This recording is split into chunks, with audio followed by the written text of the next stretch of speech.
Okay guys, so we're doing the example on page 397, so you guys can go there, and basically I'm just reading there on figure 18.1 illustrates a 45 day project with 9 activities, A to I, A, C, D, F, H and I.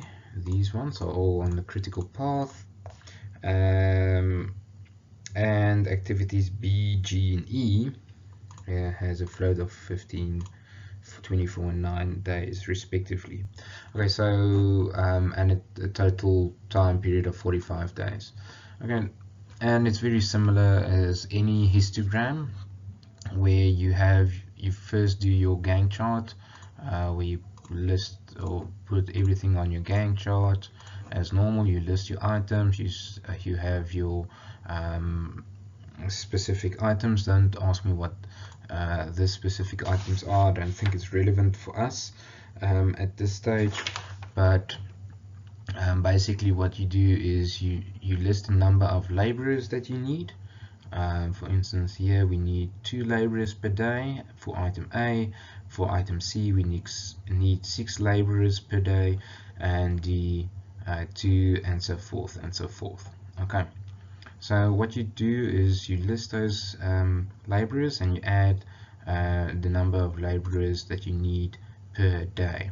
Okay, so that's how you add it, and then from here, this table, you basically draw up a histogram, which is shown in figure 18.2, which indicates your peak demand. So it's very easy. You can see here in your histogram where you actually have the amount of laborers that you need.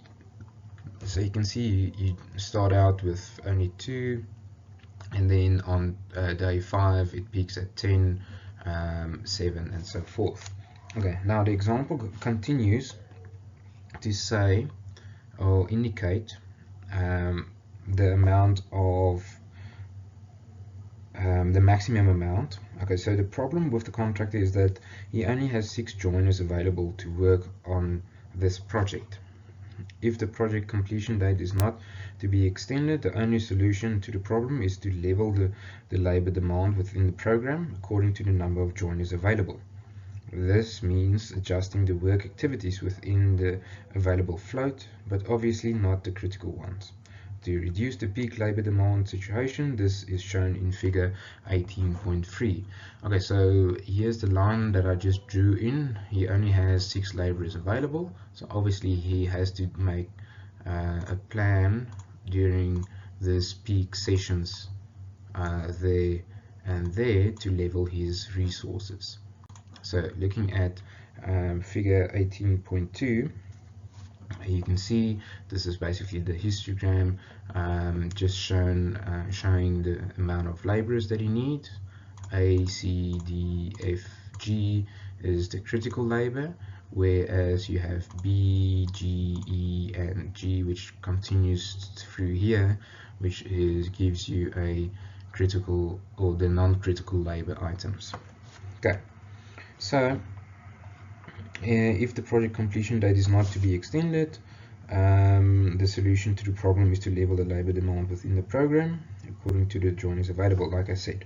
Okay, this is shown in figure 18.3, which also indicates, okay, 18.3, which also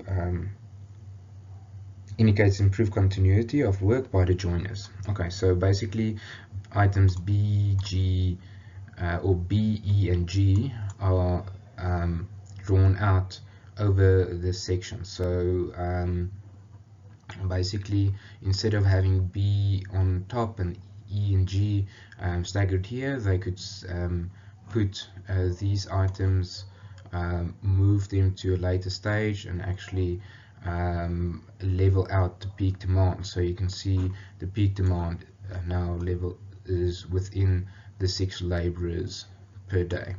Okay, so does that make sense? I think so. It's not always the case that you can do that.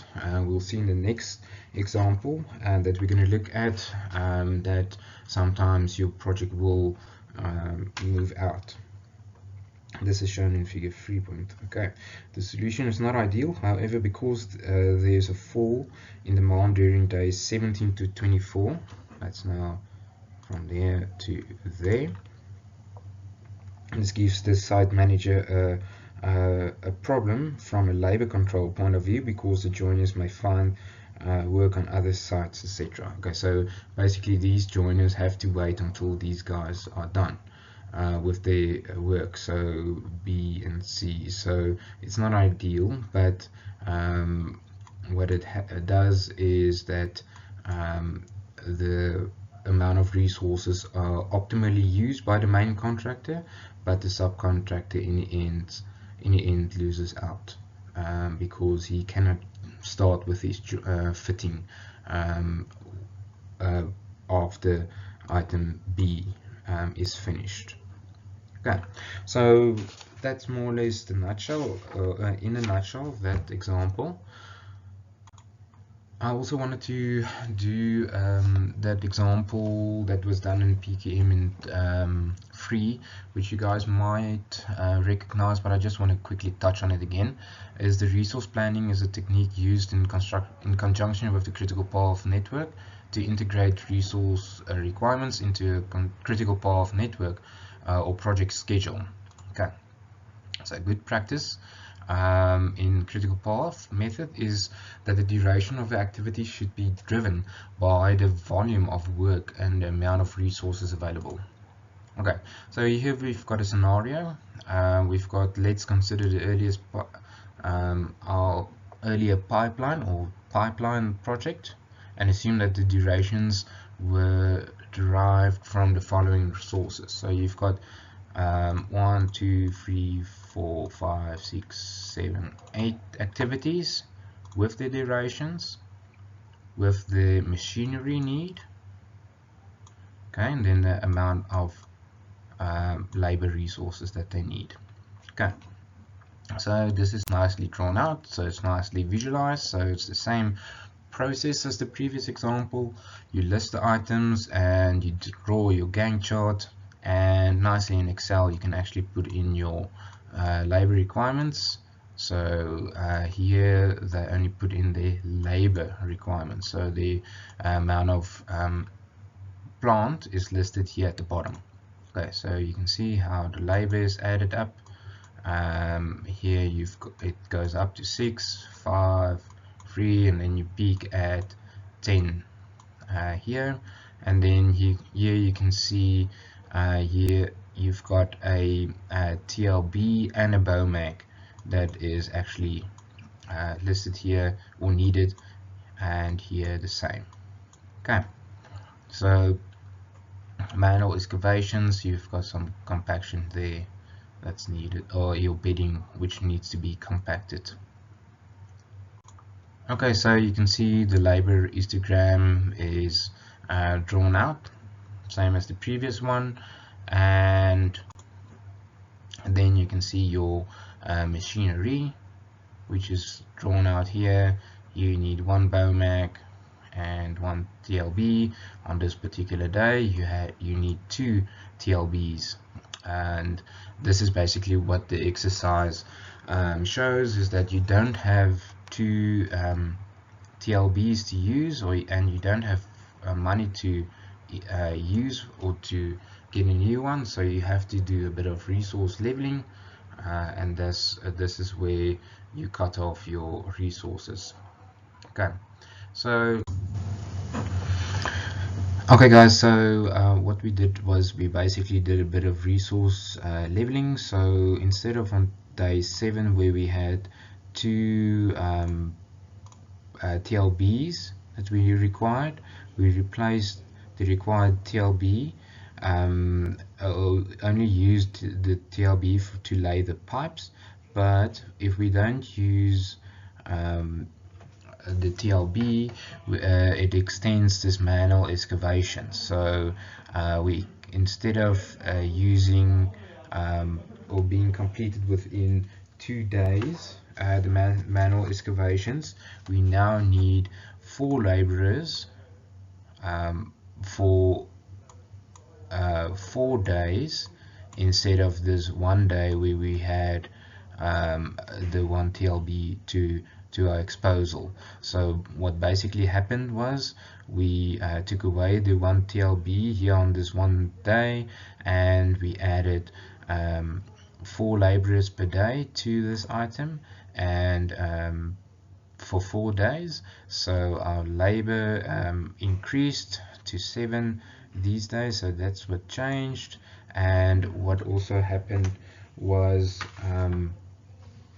we could do so we added the 4 laborers there, but we could it didn't have an effect on our completion date because everything was still done on the same day. So this was a nice example of how it can be mitigated without using too much labor or adding another day to it. So that's more or less what resource leveling is. So there's 2 examples, the one for labor leveling, and then the other one for your machinery leveling. And the main thing that I want you guys to know for this is how, if you get a practical example like this in practice, how to actually apply your mind towards this and how to draw up a histogram. But like I said, I'm not going to go into it in too much depth because you should have done this within PKM3 last year. Okay, thank you.